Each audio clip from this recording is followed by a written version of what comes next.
Nakapanood na ba ang lahat sa concert ni Vice Ganda? Magbibigay lang ako ng aking opinion tungkol sa pagiging komedyan ni Vice Ganda at ng iba pang mga komedyan na kilala nating mga Pilipino. Si Vice Ganda ay kilala sa kanyang estilo ng pagpapatawa na madalas gumagamit ng pangaasar, insulto o panlalait. Bilang bahagi ng comedy, totoo, marami ang natatawa dahil mabilis siyang mag-isip at may natural na karisma. Pero hindi rin may kakahilan na may mga pagkakataong nakakainsulto o nakakasakit siya ng damdamin ng iba. Ang ganitong paraan ng pagpapatawa ay delikado kasi nakasalalay sa kahihiyan o kahinaan ng ibang tao para lang makapagpatawa sa madla.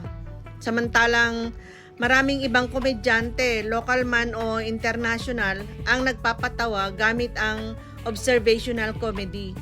Pagkukwento ng mga nakakatawang karanasan sa buhay. Situational humor mula sa pangyayari o self-depreciating comedy. Panunukso sa sarili kaysa sa iba. Halimbawa, sina Dolphy, Babalu, Bayani Agbayani o si Jokoy na Philam ay bihirang mag-insulto ng tao. Ginagamit nila ang simpleng biro, kilos o eksena para makapagpatawa.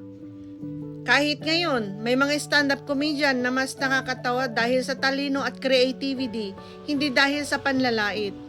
Para sa akin, mas matibay at mas marespetado ang komedyanteng kayang magpatawa nang hindi sinasaktan ang iba.